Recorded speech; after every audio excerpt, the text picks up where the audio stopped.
મિત્રો આજે આપણે વાત કરવાના છીએ જેએમસીની અંદર ભરતી આવી છે જુનિયર ક્લાર્ક કમ કમ્પ્યુટર ઓપરેટરની વર્ગ 3ની, જેમાં તમને ફિક્સ 3 વર્ષ માટે 26,000 રૂપિયા પગાર છે આપવામાં આવે છે. આ ભરતી ગ્રેજ્યુએટ ઉપર છે. એમની ઉંમર 18 વર્ષથી ને ઉપર હોવી જોઈએ અને છેલ્લી તારીખ 16/8/2026 છે. તો મિત્રો ઓજસ ઉપર આના ફોર્મ ભરાવાના શરૂ થઈ ગયેલ છે. આજે આપણે આ ભરતી વિશે તમામ માહિતી છે એ તમને આપવાની છે, તો વિડીયોને પૂરો જોવા વિનંતી. ચાલો શરૂ કરીએ. ઓફિશિયલ નોટિફિકેશન તમે જોઈ શકો છો, જામનગર મહાનગરપાલિકા દ્વારા પ્રસિદ્ધ કરવામાં આવેલું છે. મિત્રો ઓજસના વેબસાઇટ ઉપર તમને તારીખ 27/7/2026થી લઈ અને 16/8/2026 રાતે 12 વાગ્યા સુધી તમે આના ઉપર ઓનલાઈન અરજી કરી શકો છો. અહીં મિત્રો વિવિધ ભરતીઓ છે, જેમ કે અધિક મદદનીશ ઇજનેર સિવિલ, જેમાં 49,600 રૂપિયા પગાર છે. 3 વર્ષ માટે તમને ફિક્સ મળશે. એની 4 જગ્યાઓ પર ભરતી કરવાની છે.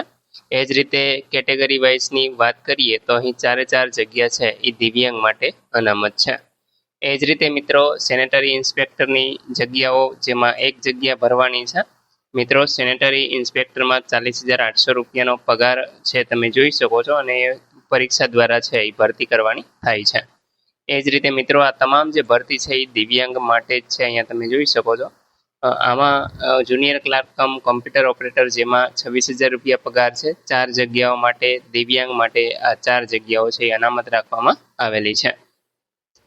મિત્રો આની વધુ માહિતી મેળવીએ કે કઈ રીતે તમારે અહીં જગ્યા છે એની શૈક્ષણિક લાયકાતની વાત કરીએ તો માન્ય યુનિવર્સિટીની અંદર તમે બીટેક કરેલું હોય તો અહીં મિત્રો તમે અધિક મદદનીશ ઇજનેરની અંદર ફોર્મ ભરી શકો. એમાં 2 વર્ષનો અનુભવ તમારે હોવો જોઈએ. વય મર્યાદા છે એ 45 વર્ષની રહેશે અને ફિક્સ પગાર આપણે પહેલાં જોઈ લીધો. એ જ રીતે સેનેટરી ઇન્સ્પેક્ટરમાં ધોરણ 12 પાસ, સરકાર માન્ય ડિપ્લોમાનો કોર્સ પાસ કરેલ હોય તો અહીં મિત્રો તમે એપ્લાય કરી શકો છો.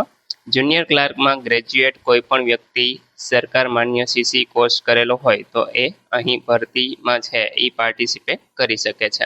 મિત્રો કોમ્પ્યુટરનું જ્ઞાન છે એની માટે તમારી પાસે કોઈ સર્ટિફિકેટ છે એ હોવું જરૂરી છે.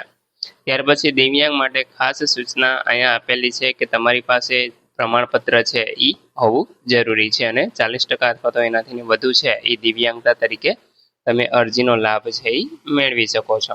તો અહીંયા મિત્રો આને તમે વાંચી શકશો. આ જે 5 કન્ડિશન આપેલી છે એ તમારે ખાસ જોઈ લેવાની છે.